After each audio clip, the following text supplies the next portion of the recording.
amigos, bom dia, boa tarde, boa noite. Está começando mais um Talk to Biz, a nossa coluna semanal sobre estratégia, gestão, marketing e inovação.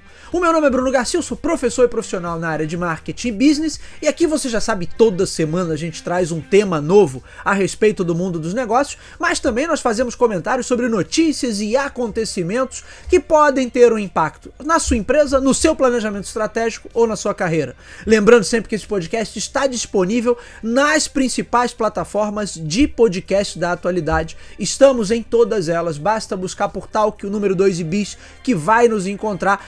E também tem a versão em vídeo, você pode acompanhar o nosso podcast pelo YouTube na versão em vídeo, basta buscar por Talk to Biz no YouTube. E é claro que você pode dar uma olhada também nos nossos endereços virtuais, talktobiz.com ou talktobiz.com.br.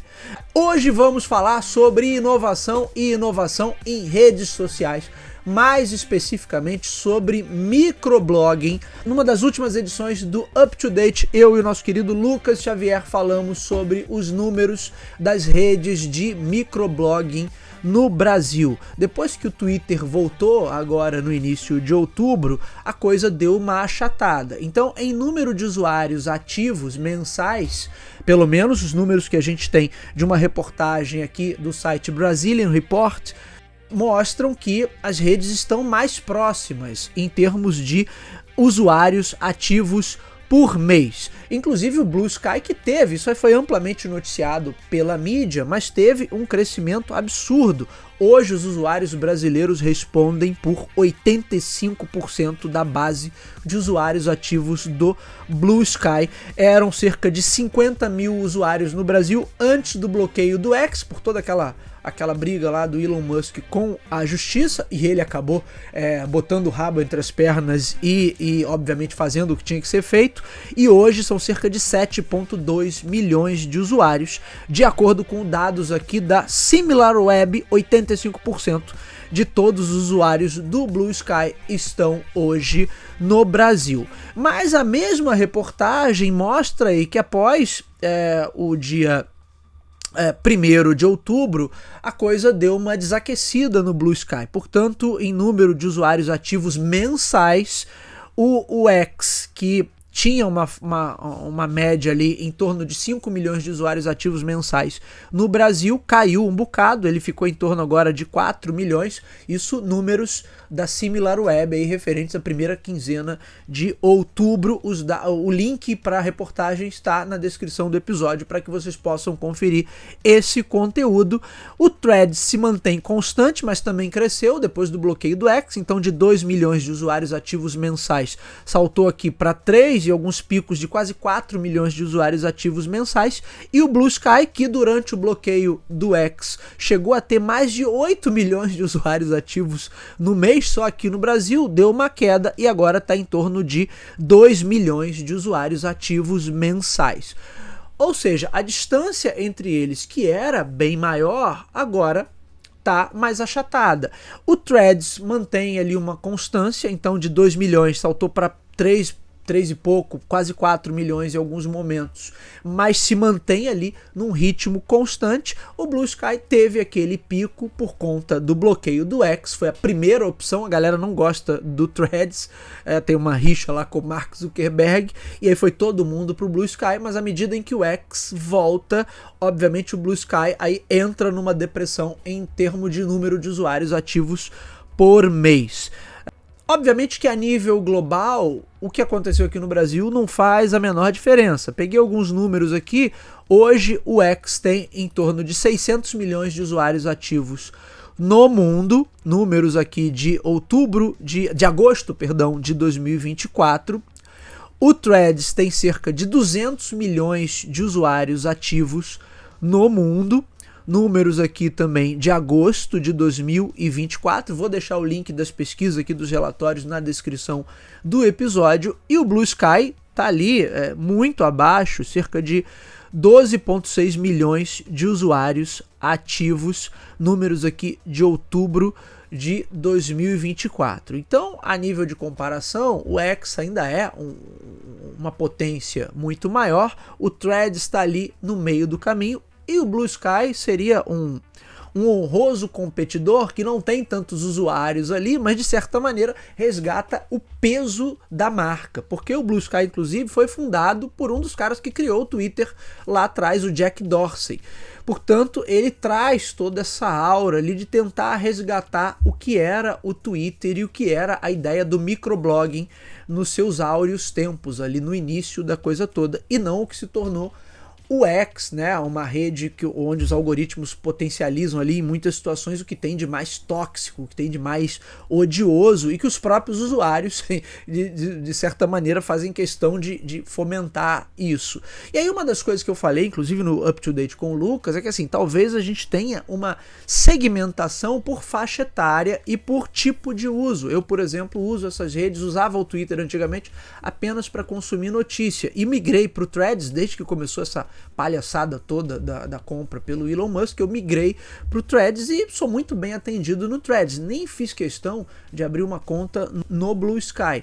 Ao mesmo tempo, um dos pontos que a gente discutiu também durante o programa é que falta inovação. Portanto, para quem tem um uso ali médio dessas plataformas, todas elas atendem da mesma maneira, exceto que você queira um conteúdo que de repente não tem ali. E eu lembro que da primeira vez que o Twitter/X começou a ratear, a galera foi correr para aquela rede indiana que já até encerrou suas atividades, a Cool, e isso foi noticiado, aqui eu falei no canal, foi notícia aqui na mídia brasileira, né? E o Cool era uma réplica do que era o Twitter. Mas o problema é que muitos dos influenciadores, dos formadores de opinião, e no meu caso, que gosto de consumir notícia ali, uso para consumir notícia, os veículos de comunicação ainda não tinham apostado naquela plataforma. Portanto, eu usei durante uma semana e não usei mais, até porque, né, foi também aquele caso de pico e depois queda livre em número de usuários ativos. Você tem outros competidores aí, você tem o Mastodon, por exemplo, só que é um tanto quanto mais complicado de usar. Lá atrás eu cheguei a baixar e instalar o Mastodon, mas confesso que eu não tive paciência ali para aprender a usar. Então acho que talvez falte algo de oferecer verdadeiramente um diferencial e talvez a maneira como os algoritmos de uma ou de outra funciona possa ser esse diferencial, mas você pode ter uma segmentação também por faixa etária e por tipo de uso. A galera talvez mais jovem, que gosta de um ambiente mais caótico e mais bagunçado, talvez se integre muito melhor no que é o perfil do X hoje. Para quem como eu, quer consumir notícia, quer seguir ali pessoas e conteúdos mais interessantes, talvez o Threads e o Blue Sky estejam mais nessa vibe de ser um ambiente mais organizado, mas isso também é muito mutante e talvez para a galera, mas isso também é muito inconstante, né? Até porque eles atualizam essas plataformas o tempo todo e de repente o Mastodon fique para uma galera mais específica, que é mais heavy user de tecnologia, que esteja disposta a entender melhor o funcionamento dessa plataforma para usar aquilo ali de uma forma mais consistente, mas certamente não vai ser a opção da maioria, porque mesmo que seja uma complexidade mínima, mas as pessoas não vão querer parar para aprender a usar se eu tenho outras opções muito mais simples. Isso não tem nada a ver com tecnologia, é uma lei básica até do marketing. Se eu tenho um produto que é um pouco mais complexo e oferece a mesma coisa e o outro que é muito mais simples de usar, as pessoas vão pela conveniência e vão para o produto que é mais simples. Portanto, você tem aí algumas opções para fazer com que essas plataformas se diferenciem minimamente. Acho que uma já está dada ali pelo tipo de narrativa e pelo posicionamento que cada uma quer ter, né? Uma mais ancorada no passado, outra mais ancorada num modelo de internet que a gente tem hoje, muito mais agressiva, outra muito mais ligada ali a facilidade de uso, talvez, pelo fato de você ter uma conta que está integrada ali à sua conta do Instagram. Então, você tem algumas possibilidades ali de diferenciação. Agora, um ponto que é interessante da gente discutir aqui também é que o modelo de microblogging, o modelo de negócios, no caso, não se comprovou viável, porque o Twitter, ao longo de toda a sua vida, ele nunca teve bons resultados, ele sempre foi uma empresa deficitária. Se eu não me engano, já falei isso aqui num vídeo antigo, vou deixar o link aqui na descrição, só durante um ano ele registrou lucro, o resto do tempo ele sempre deu prejuízo. Foi mantido e continua sendo mantido porque teve sempre gente injetando dinheiro ali. Hoje não mais investidores, mas seu próprio dono, proprietário, que é o Elon Musk, que faz seus aportes ali na plataforma e mantém a empresa funcionando. Mas ele, enquanto modelo de negócios, ele nunca se mostrou um modelo viável. Daí interessante a gente questionar que, embora exista toda essa aura, toda essa coisa o Twitter, né, que representou uma fase ali muito bacana da internet, uma fase até talvez mais ingênua da internet, né, que era uma coisa assim, olha que legal isso aqui, como funciona, como o futuro vai ser promissor e brilhante, vai ser tudo legal e todo mundo vai ser amigo, vai trocar ideia por aqui, e aquela fase acabou e hoje a internet é possivelmente a fonte de alguns dos maiores problemas que a gente tem enquanto sociedade. Então a ideia de resgatar essa aura do Twitter é bacana, mas enquanto modelo de negócios ele nunca deu dinheiro. E talvez aí tenha um ponto também para você gerar inovação, porque talvez a resposta não seja criar outro microblog, mas alguma outra plataforma que tenha características semelhantes, mas que possa ter um modelo de funcionamento um pouquinho diferente. Não tem muito também o que se inventar em relação a essas plataformas, pelo menos em relação no que diz respeito a modelo de negócios, porque ou elas se pagam com anúncios, ou são plataformas fechadas que se pagam via modelo de assinatura. Mas isso é o que a gente tem hoje. Por que os anúncios sempre foram deficitários no Twitter? Porque o número de usuários ativos nunca foi tão alto quanto se tornou em outras grandes plataformas, como o Facebook, o próprio Instagram, na sequência, hoje em dia TikTok, o próprio LinkedIn também. E no modelo de assinatura, que até o Elon Musk traz isso como uma das suas apostas, mas na verdade assim, se assina para quê? Se eu não tenho nenhum outro serviço ali agregado, diferente do LinkedIn, que você tem recursos ali do Premium, que para quem está construindo network ou para quem está procurando emprego pode ser interessante, mas nas redes de microblogging isso nunca se mostrou algo consistente. Vou assinar isso aqui para quê? Durante um tempo foi só para ter o selinho ali de verificação, o que também deturpou por completo o que deveria ser o selo de verificação da plataforma, então foi um tiro também no pé. Portanto, são muitos os questionamentos e justamente por essas plataformas não terem nenhum grau de diferenciação muito elevado, estarem, como a gente diz em marketing, muito a nível de paridade, então o que se encontra em uma você também pode encontrar facilmente na outra, embora você tenha as diferenças ali no detalhe ali do uso diário, mas o que uma entrega, a outra também é capaz de entregar, e para boa parte dos usuários que não tem um perfil tão heavy user ali, um uso tão específico, para o uso do dia a dia, o uso corriqueiro, todas elas vão entregar basicamente a mesma coisa. Portanto, você vai ter uma dificuldade ali, inclusive para o público, entender essa diferenciação. E se ele não entende a diferenciação, obviamente ele vai para onde ele já está mais acostumado. Aí vale o conceito da familiaridade, que em marketing vai dizer assim, olha, o consumidor vai continuar comprando onde ele já está acostumado, a menos que ele tenha grandes problemas, passe a ter grandes dores de cabeça com aquilo ali. Do contrário, ele não tem nenhum estímulo para mudar. Ou eu tenho muitas dores de cabeça onde eu estou, ou então eu tenho uma proposta de valor muito superior para onde estão querendo me levar. E aí, vou sair daqui para ir para lá porque aqui tem uma proposta de valor muito melhor. Ou então eu não vou ficar mais aqui porque aqui eu estou tendo muito problema, muita dor de cabeça, então eu migro para lá. De certa maneira, esse efeito tem acontecido com X, por tudo que o Elon Musk faz, as palhaçadas, o que ele representa a nível de narrativa política, que desagrada a muita gente, obviamente, o fato dele flertar o tempo todo com extremistas, coisas que eu também já trouxe aqui para o canal, isso afasta um público considerável. Mas ainda assim, a nível de proposta de valor, as plataformas estão em nível de paridade. Então você pode ter um camarada que não vai tanto com a cara dele, mas ainda assim continua usando a plataforma porque ele está usando ali para o serviço dele, para o dia a dia dele, e está pouco se lixando para palhaçadas ou para as baboseiras que o Elon Musk fala por aí, mas a plataforma para ele continua sendo funcional e continua atendendo às expectativas. Portanto, ou eu preciso ter de fato uma proposta de valor muito superior, ou então essa plataforma aqui começa a não me entregar de fato o que ela estava acostumada a entregar antes. Mas enquanto eu não tenho esse baque, hoje o baque da plataforma X é apenas a título de narrativa, ideológico, mas você não encontra verdadeiramente propostas de valor muito superiores nas demais. Pelo contrário, algumas são até mais complexas, como eu falei aqui, que é o caso do Mastodon. E aí, para ajudar um pouquinho a gente nessa discussão, eu convidei o nosso querido José Telmo, professor fera aí na área de marketing digital, que está sempre colaborando aqui com a gente. Vamos ver um pouquinho do que o José Telmo traz sobre isso. Bom, eu acredito o seguinte, eu acredito que o Twitter, ele sempre foi o principal exemplo de microblog. É o primeiro, foi o lançador da tendência. Ele criou contextos, ele criou usos que eram muito importantes para dar voz a muitos cenários, a muitos países que não davam liberdade de expressão e tal.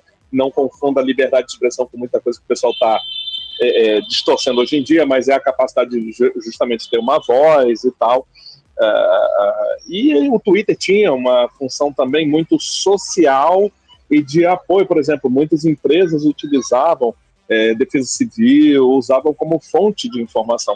Com as transformações financeiras que aconteceram para ele virar o X, né, por Elon Musk e tal, isso foi se tornando um lugar um pouco inóspito para muita gente e, consequentemente, para as marcas. E aí, quando veio essa decisão do governo de bloquear o acesso, que nós tivemos várias situações, não foi a primeira nem foi a última, né, de encerrar a operação, aí o pessoal, será que vai, será que volta, será que acontece, será que não acontece? Teve com WhatsApp, teve com Instagram anos atrás. Mas nessa última, provocou justamente um disparo para todo mundo se afastar mesmo. Eu acho que dessa vez tivemos a nossa contrapartida indiana, que não durou muito tempo, né? A startup não suportou o cu. Agora, as pessoas meio que cansaram, porque o que está se tornando a plataforma com relação à forma como ela lida com a liberdade de expressão, a forma como ela lida nas relações de pessoas que vilipendiam leis e respeitos e direitos dos outros, isso cansou para muita gente. Então, boa parte do público vazou para o Threads, vazou para o Blue Sky. Blue Sky, parênteses, é do mesmo criador original do Twitter, né? O Jack Dorsey lá. Isso. Então, Jack Dorsey. E aí, o que eu vejo? O que eu vejo? É um público que foi embora. Mesmo que o Twitter voltando, foi embora esse público. Outros públicos vão voltar a utilizar o Twitter, porque o Twitter já tem, como tudo quanto comportamento do consumidor, as pessoas estão acostumadas com uma rede, estão acostumadas com a prática, estão acostumadas em um lugar, elas tendem a voltar em parte, tendem a voltar a utilizar. Então tem uma parcela de público que vai voltar, seja porque está acostumada, seja porque esse público gosta de ver o circo pegar fogo, N razões, mas é uma parcela. Então a gente vê uma fragmentação. Então gente que foi para o Threads, teve gente que foi para o Blue Sky, né, para ter a mesma uma certa semelhança histórica com o Twitter, e teve gente que acabou voltando um pouco. Então eu acredito que o público pesado do Twitter, ele fragmentou. E ainda temos que ver ainda como é que vai se dar o desenvolvimento do Blue Sky. O Blue Sky está fazendo ajustes, ele está fazendo adaptações para o mercado brasileiro, para o público brasileiro, para dar um resgate do que era o Twitter antes de todas as confusões dos últimos anos, mas ainda tenho dúvida se ele é um substituto. Mas não é bem uma questão tecnológica ou questão de ferramentas. É muito quem é que está lá. Uma coisa que a gente falava quando a gente estudava o início das mídias sociais, a gente dava aula de mídias sociais, e falando que rede social, eu me lembro desses exemplos, a gente falava assim, é como uma festa. Quem é que está nessa festa? tá fulano, tá Beltrano, opa, essa festa vale a pena eu ir. Então a frequência, a presença, a manutenção de um público dentro de dos microblogs que tem, vai depender muito do que tem lá. O que tem lá. Mais do que ferramentas, eu sei que são importantes ferramentas de denúncia, por exemplo, nesses casos, ferramentas de promoção, ferramentas de publicidade, sim, são fundamentais, até para dar uma segurança para gestores e marcas, mas o público é que vai dizer quem é o vitorioso. O público é que conseguir cativar os motivos, a justificar por que eu estou nessa ou naquela rede social, ou por que eu vou utilizar, se aquilo me dá retorno para o meu público, para as minhas ideias, para os meus projetos, é a que vai sair ganhadora. Eu acho que tem muito potencial para a Threads crescer, tem muito potencial para o Blue Sky crescer, e isso quem sofre, acaba sofrendo é o Twitter. O Twitter dá uma diminuída. O Twitter dá uma diminuída porque também não é só público, é o público quem garante marca, que garante investimento. Se as marcas não se sentem, se o público não se sente tranquilo num local, e consequentemente as marcas que patrocinam, então a tendência é o pessoal ir para onde está o público. O público está indo para Blue Sky, está indo para Threads. Eu estou usando um pouco de tudo, confesso a você, porque sou pesquisador, sou estudioso, sou profissional dessas áreas, então eu uso um pouquinho de cada e vou olhando. Mas eu percebo esvaziamentos de um lado e não é exatamente a mesma coisa no outro ainda, porque o algoritmo é diferente, a experiência muda, quer queira ou não, por mais que seja semelhante, muda um pouco a experiência, e aí talvez até gera um esvaziamento de todo tipo de rede, e as pessoas acabam indo para TikTok, acabam indo para o Instagram, se fortalecendo em outras redes que não as tradicionais que estavam usando. Independente do modelo de negócio do Twitter, ele nunca ter se valido como empresa que gerasse verba suficiente, ainda assim era uma grande oportunidade para ações de marcas e principalmente para nichos, para a gente trabalhar nicho. Então, embora não trabalhasse numa grande quantidade ou que justificasse algo num campo de massa, né, de grande número de pessoas impactadas, ainda assim, para ações específicas de nicho, de encontrar público, análise de sentimento, reações em tempo real, o Twitter sempre foi muito conhecido, perdão, o Twitter sempre foi muito conhecido como uma ferramenta para se analisar tempo real. Era a única rede social que você poderia acompanhar o que as pessoas estão falando nesse momento. Então, o Instagram não fazia isso, o Facebook não dá para fazer isso, ainda não dá. Então, essas outras redes, elas não têm esse aspecto do tempo real. Então, o microblog, ele tem essa funcionalidade. Então, a grande vantagem do microblog é ver o que as pessoas estão falando sobre um evento, sobre a Fórmula 1, um campeonato carioca, um campeonato brasileiro, Liga Champions, etc. Então, você vê coisas, protestos, o que está acontecendo. Então, essa função social / retorno de visibilidade que algumas marcas procuram. E realmente o custo é muito menor e tal. Agora, com certeza, isso não custeava para uma ferramenta do tamanho que ela estava alcançando o Twitter nos tempos áureos, não custeava. E realmente ela estava fadada até algum problema se ela não se reposicionasse. Como, por exemplo, o Wikipedia. O Wikipedia é uma ferramenta que eu acredito ser fundamental para toda a sociedade, mas ela não tem verba nem investimento, que fica ali, toda hora está na dificuldade. Então, assim, essas outras redes que vão chegar também vão passar provavelmente por dificuldades, dado o seu modelo, apesar de sua importância, mas dado o seu modelo, porque vai só justificar, a meu ver, nesse momento, hoje, ações pontuais e ações de nicho de certos mercados. Então, meus amigos, é isso. Vejam que essa briga aí pelo mercado de microblogging ainda está aquecendo. Agora, de novo, volta a questão. Será que vale a pena brigar por isso se nenhum modelo de negócio até agora se tornou viável? Se o próprio Kuo lá da Índia, que tem um mercado doméstico de 1 bilhão de pessoas, ele próprio jogou a toalha porque não conseguiu se sustentar, será que, seguindo justamente essa receitinha que nunca se comprovou viável, essas plataformas vão conseguir ou vão continuar contando com dinheiro de outros negócios? No caso, Threads, porque tem a força da Meta ali para bancar. No caso do X, porque tem a fortuna do Elon Musk ali, que por interesses políticos ele está disposto a bancar aquilo ali aparentemente por um longo tempo. Mas será que enquanto modelo de negócios eles se sustentam? E que tipo de inovação eles verdadeiramente podem trazer para tentar se diferenciar um pouquinho e se distanciar um pouquinho mais nessa disputa? Porque enquanto for só uma diferença de ícone ou de narrativa do ponto de vista principalmente político, que é o caso do X, eu acho que as coisas tendem a caminhar para esse efeito de paridade, e aí eu não posso nem dizer que caminham para um empate técnico. Embora aqui no Brasil os números estejam mais próximos, mas mundialmente as coisas tendem a continuar como estão.